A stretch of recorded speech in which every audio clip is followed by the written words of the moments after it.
What if the darkest truths about humanity weren't just metaphors, but played out in a deadly arena where the desperate became entertainment for the powerful? After 3 intense seasons and 23 haunting episodes, Squid Game has come to a close. But even now, one question lingers. Was this really the end, or just the beginning of something even more disturbing? Season 3 didn't just finish Gi-hun's story. It shattered any illusion that the games were isolated. With hints of Squid Games now happening across the globe, the final chapter wasn't just about closure. It was a warning.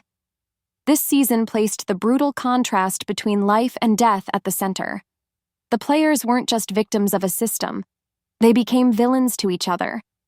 As much as the masked soldiers, the frontman, and the elite VIPs were monstrous, the contestants themselves proved just as capable of cruelty. Some killed, others betrayed, and most were willing to sacrifice their humanity for the slimmest chance at victory. The final game, Sky Squid Game, was the most harrowing yet. Gi-hun was handed a choice: kill all remaining players in their sleep, leaving only himself and a newborn baby. Player 22. This move would guarantee he'd win without even playing. It was the same tactic In-ho used to win his own game years before. In-ho watched closely, hoping Gi-hun would fall into the same moral void he once did. But Gi-hun didn't take the bait. He couldn't bring himself to kill innocent people, not even for freedom or money. He chose to play fair, even when others didn't.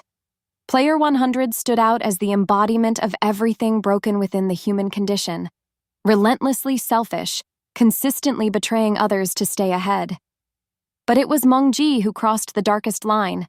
In a moment that shook viewers to their core, he tried to kill his own child, his baby daughter, believing it would get him closer to the prize. A baby, born into the games through no fault of her own, became a symbol of innocence surrounded by monsters. Gi-hun fought Mong-ji to stop him, and even as Mong-ji fell from the platform, Gi-hun reached out to save him, proving once again that he hadn't lost his compassion. Then came one of the most powerful scenes in the series. Gi-hun walked to the edge of the platform, stared directly into the camera, as if addressing all of us, and began to say, "We are not horses, we are humans, and humans are..." But he never finished the sentence. Instead, he stepped off, falling to his death.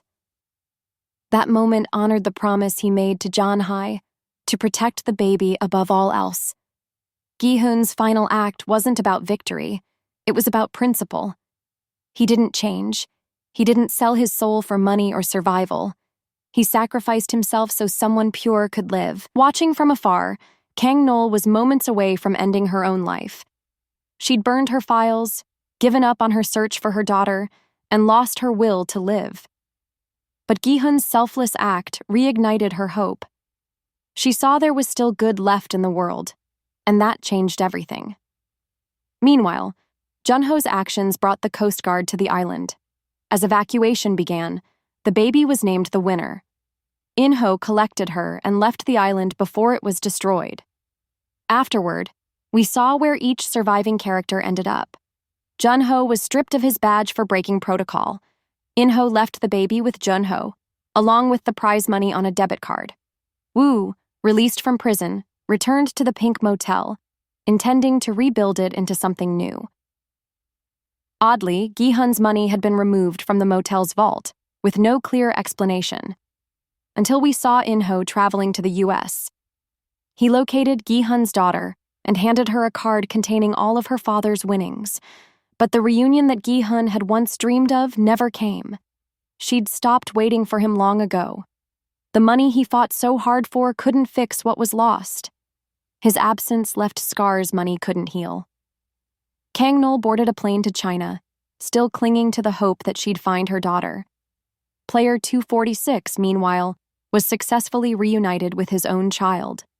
And in one final haunting twist, In-ho, now in Los Angeles, witnessed a familiar sight. A recruiter on the street playing dokji with a stranger. The games weren't just continuing, they had gone global. That raises questions. Was In-ho being called to lead a new game? Or was his journey finished, his decision to hand over the money and the child a sign of redemption. A woman recognized him, clearly hinting that his identity was still tied to the games in some way. But it's left for us to interpret. The show's final message was clear. Humans can be cruel.